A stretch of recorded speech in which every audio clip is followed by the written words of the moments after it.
Саламатсыздарбы, урматтуу телекөрүүчүлөр. Бүгүнкү өтө турган сабагыбыз кыргыз адабиятынын 11-класстары үчүн Орхон Энисей жазуулары деген сабакты өтөбүз. Балдар, буга чейин бир топ окумуштуулар деги эле биздин тарыхчылар дагы айтып келген. Кээде биз угуп калабыз да эл ичинен биздин кыргыздын жазуулары болгон эмес деген пикирди дагы жаратып жүрүштү. Биз буга мындай деп жооп берет элек.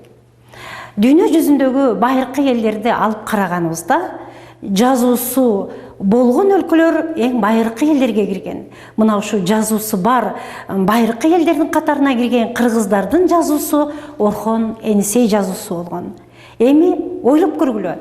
Биз жоокердик турмушта жашаган эл болгондуктан, алар жазууну сактап калуунун жолдорун жана тарыхта калуунун жолдорун биздин эл өтө акылмандуулук менен ойлоп тапкан. Азыр мен силерге дүйнө жүзүндөгү жазуулар кандай болгон дегенде маалымат берип алайын. Мисалы, египеттиктер папируска жазышкан. Андан кийинки жазуулары кадимки эле пирамиданын дубалдарында калган, балдар. Мына ошо пирамиданын дубалдарында калган жазууларда дагы биз жана кыпчактар жөнүндөгү маалыматтар бар. Андан кийин Шумер элдери, булар Иран, Ирактар, бул Шумер элдери ылайга жазышкан, глинопис деп коет. Алар ылай тактайчаларды жууруп жасап, тактайча түрүндө жасап, ошого оюп жазып, кургатып, анан сактап койгон. Андан кийинки жазуулар кыргыздарды айталык. Биздин кыргыз эл ташка жазган. Андан кийин монгол эли булар териге чийип жазышкан. Андан кытайлар бамбукту тең жарып, ичиндеги жумшак буласына оюп жазышкан. Эми бул жерде карагыла, эмне үчүн ар бир эл ар кандай буюмдарга, нерселерге жазууну калтырган? Эми бул ошол элдин көз карашына, дүйнөлүк көз карашына байланыштуу болгон деп айтсак болот. Биздин кыргыз эл жоокер эл болуп, дайыма жоокердик турмушта жашагандыктан, балдар, алар өзүнүн тарыхын сактап калуунун эң бир жакшы ыкмасын ойлоп табышкан. Кээде душмандар басып киргенде бир айылды бүтүндөй жок кылып, өрттөп, каттуудан казан, жумшактан күл эле калган учурлар болгон. Мына ошондо биздин кайсы жазуубуз, кайсы буюмубуз, кайсы эстелигибиз калмак эле. Ошондуктан ата-бабаларыбыз ойлоп отуруп, биз өз тарыхыбызды ташка чегип жазалы.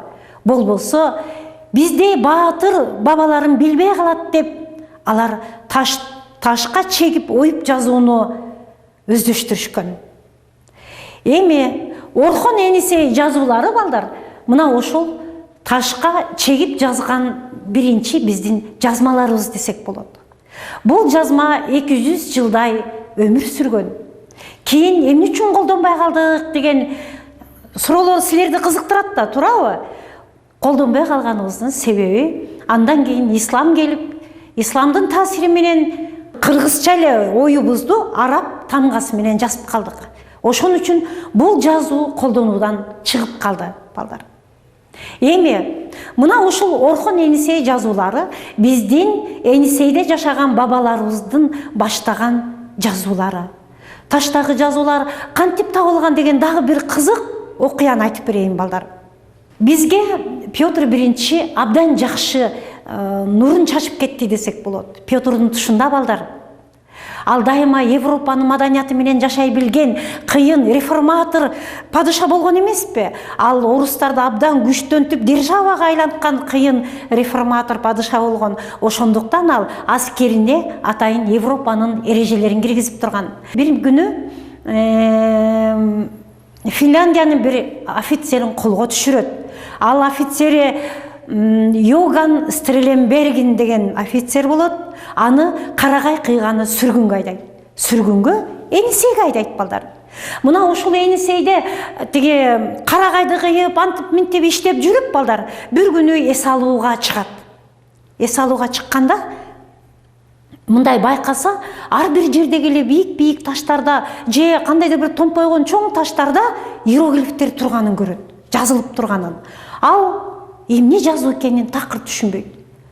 Акыры ал дем алыш күндөрү мына ошол жазуулардын бардыгын эгерде кандай таштын кандай болсо, мисалы кандай жайгашса, мына ошондой жазуулар менен мындай кылып туруп түшүрө баштайт.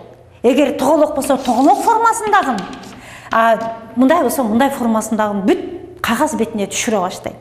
Анан качан анын мөөнөтү бүтүп, өзүнүн өлкөсүнө Финляндияга кетип атканда, бул жазуулардын бардыгын сактап алып кетет.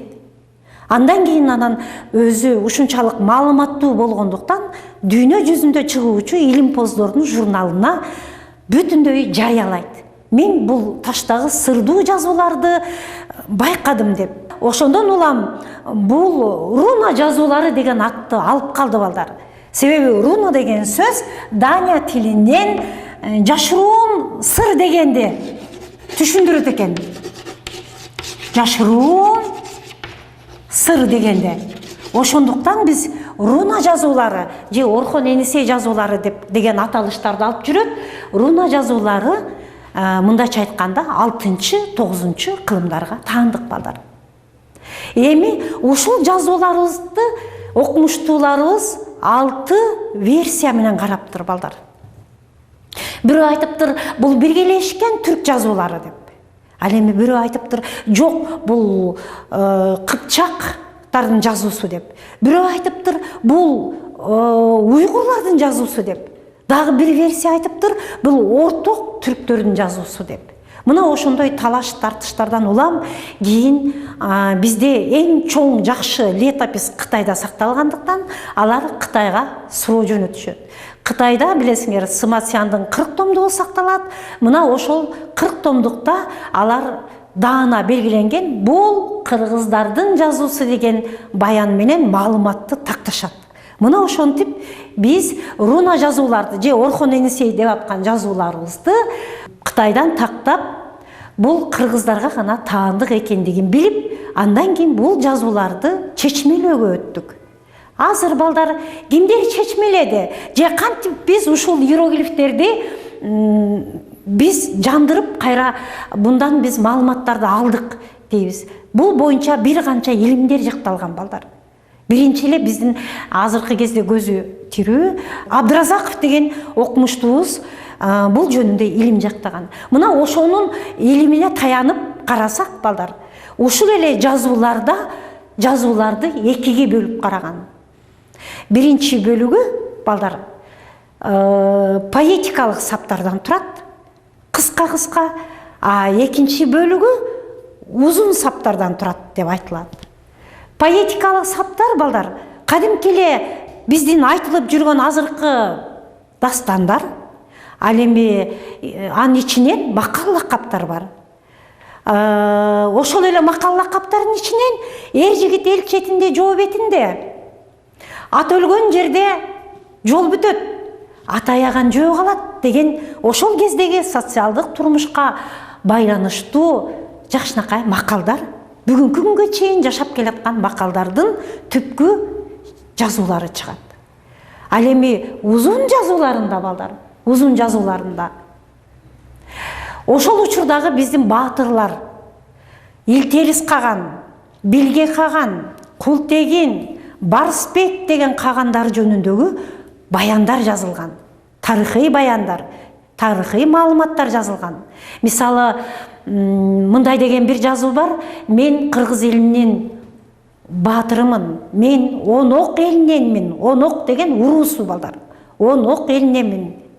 Мен жөнүндөгү даңаза күн чыккандан күн батканга чейин айтылат.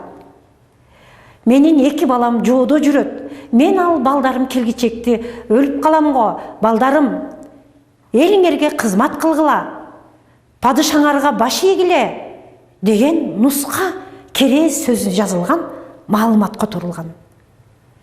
Ошол эле жерден Барсбек жөнүндөгү маалыматты да алып кароого болот. Барсбек жөнүндөгү маалыматта мындай деп айтылат: биз Умайенин тукумунанбыз. Биз кыргыз элинин баатырларынанбыз. Бизди дайыма Умайени колдойт. Мен Барсбек кыргыздардын каганымын деген маалыматтарды тактап жазылган.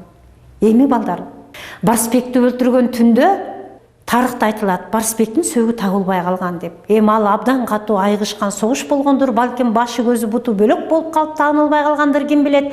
Бирок 17 жылдан кийинки маалыматта Култегинге коюлган эстеликте, Култегиндики момундай узун эстелик болгон мүрзөсүнө, ошондо кыргыздардын баатыры, падышасы Барсбекти мен өлтүрдүм деп туруп жазылган жазуу чыккан. Көрдүңүздөрбү? Бул жерде бардык тарыхый инсандар жөнүндөгү маалыматтарды алууга болот. Эми дагы бир айтып кетүү керек. Бул ташка жазуу кыргыздардын өтө акылмандыгынан чыккан балдар. Биринчиден, канча кылым бою ал таш сакталып, мына биздин күнгө чейин жетип, биздин тарыхый жазуу эстеликтерибизге айланып отурат. Ал эми ошо ташка жазуу кандай механизмде жүргөн? Биз ошого токтололу. Силерге маалымат бериш үчүн мен атайын мына ушул жагына токтолоюн. Катты жазууда атайын алар ошол убакта цензура болгон. Цензура деп атайын текшерүүдөн өтүп турган каттар. Ошол катты жазыш үчүн, эмне маалыматты калтырыш үчүн атайын текшерүүдөн өтүлгөн. Ал текшерүүдөн өткөндөн кийин ташка чегүүгө уруксат берилген балдар. Уруксат берилген соң ташты абдан чегип иштөөчү таш чеккичтер иштеген.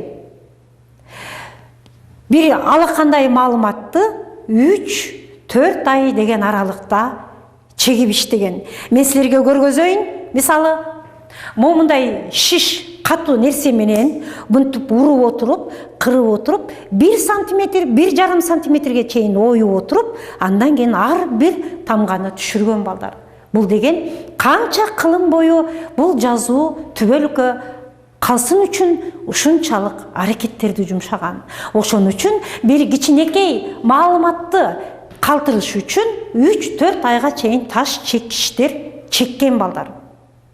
Мына ошентип акыры кыргыздардын жазуусу экендигине бүтүндөй дүйнө жүзү ишенип, дүйнө жүзү кызыгып, андагы которулган, андагы жазылган, андагы жазуудагы которулган маалыматтарды азыр тарыхыбызга толуктап киргизип атабыз балдар. Мына ошондуктан мен кыргыздын жазуусу жок, жазуусу болгон эмес деген маалыматты убагында туура эмес айтылып калган деп эсептейт элем. Ал эми бул жазуу кыргыздардын толук бойдон тарыхын чагылдырган Орхон Енисей руна жазуулары. Же болбосо мындайча айтканда, баягы рунаны жашыруун сыр деп айттык, таштагы катылган жашыруун сырлар деп атасак болот. Мунун баарын. Эми балдар, кийин исламдын таасири менен биз араб тамгасын, араб иероглифтерин колдонуп калгандан кийин белгилүү гана адамдар окуп калды. Байлар, бийлердин балдары, болуштардын балдары, колунда барлар барып жалдан окуп калды. Ошондуктан массалык эл жазуусу, массалык элге жазуу толук бойдон жат болбой, анан биздеки феноменалдык эске тутум, жаады маселеси өрчүп кетти. Ошондуктан биз канчалаган фольклордук чыгармаларды, канчалаган арман ырларды, кошокторду, дастандарды, жана жомокторду, макал лакаптарды жадыбызга сактап, кийинки жазууга өткөнгө чейин ушундай ооз-эки чыгармачылыгыбызды абдан өстүрүп, өнүктүрүп, жадыбызга сактап келдик. Бүгүн биз кыргыз элинин орто кылымдарына таандык, Орхон Енисей жазуулары деген теманы өттүк. Бул силер сыймыктанышыңар керек. Бул биздин байыркы жазууларыбыз деп. Бүгүнкү өткөн сабагыбыз Орхон Енисей жазуулары деп атадык дагы. Ал жазууларды кайсы кылымда колдонуп, кандай себептен кайра колдонбой калдык деген маалыматтарды айттым. Сиздер бул боюнча кеңири маалымат алдыңыздар. Эми кийинки сабагыбыздан жолукканга чейин саламатта калыңыздар.